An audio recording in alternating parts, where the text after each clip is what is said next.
Après cela, comme allez, j'ai fait Harvard, j'ai fait MIT, j'ai fait London School, j'ai fait Oxford. Je l'ai dit pour les jeunes aussi, la connaissance, il faut toujours la chercher. Et partout, par la grâce de Dieu, j'ai été soit major, soit meilleur étudiant.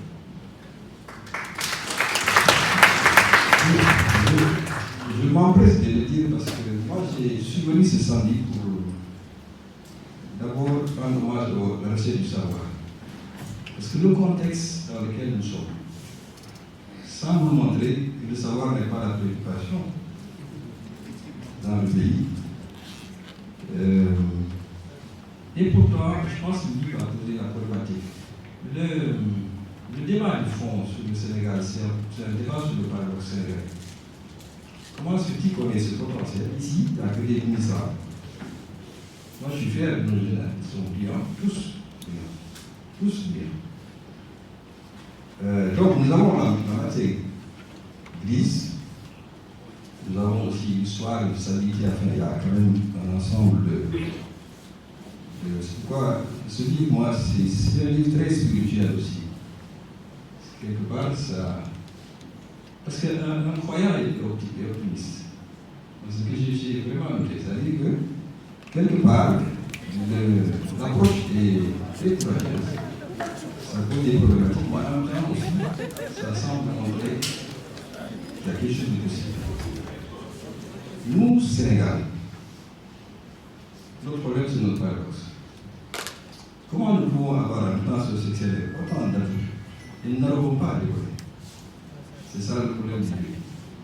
C'est peut-être lié à quelque chose peut-être que le livre n'évoque pas beaucoup, c'est la composante immatérielle du développement. Moi, je pense qu'il y a un certain nombre de valeurs sur lesquelles soit nous n'arrivons pas à se nous approprier, soit nous ne les connaissons pas. Ça, c'est pourquoi ce livre arrive à son heure. Je me suis aventuré, moi, quand c'est toujours bien de sortir d'un système, d'observer le système de l'excellence.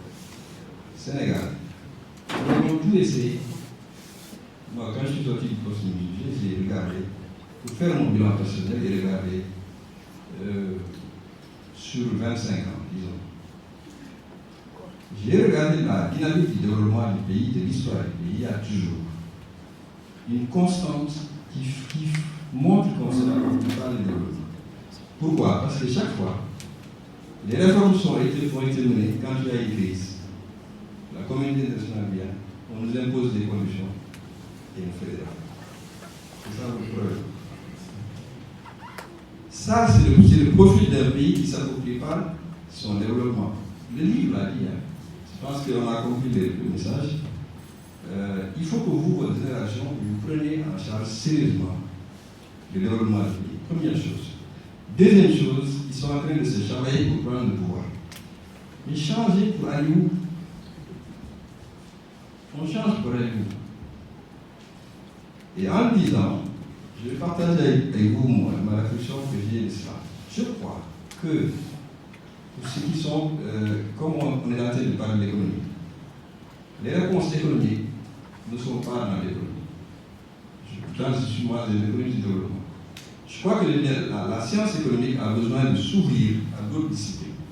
Je en prends deux, les sociologues, les anthropologues. Parce que nous, quand on agit sur la matière économique, on se rend compte que les problématiques auxquelles on est confronté, c'est des problématiques qui sont liées à l'humain.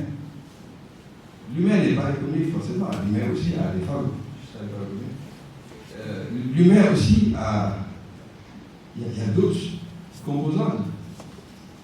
Donc, cela maintenant, c'est la première recommandation de l'auteur, il faut décloisonner l'économie.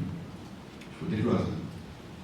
Pourquoi je le dis? C'est que il y a quelqu'un qui a dit, il y a très longtemps, qui s'appelait Albert Schweitzer, qui était à l'Amérique, qui a observé une période extrêmement importante de l'histoire de l'Afrique. C'est le moment, la période pré-indépendance. Il a observé la société africaine. C'était un protestant aussi, dans le passé, pour voir comment on réoriente les choses. Vous savez aussi rapidement, je ne vais pas vous prendre la parole, donner quelques axes. la social-démocratie que nous appliquons. C'est pourquoi moi, ces solutions, je les prends, mais aussi je suis un peu dubitatif. La social-démocratie, qu'on appelle partout dans le monde, est en panne.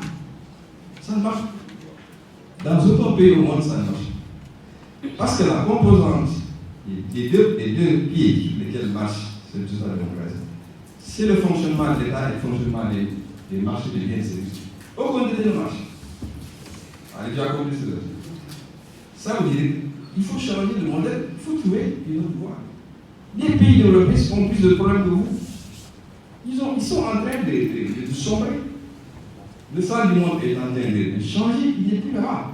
Nous, on est décalés, ça n'est plus joli. Le sang du monde n'est plus là où on pense. Il faut maintenant, pourquoi? Parce que le modèle social, politique, sur lesquels nous, on axe notre réflexion, n'est plus opérant. Dans aucun pays, le marché ne fonctionne, les biens et services ne sont pas fournis de manière optimale. Les États aussi ne fonctionnent pas. Quel est l'état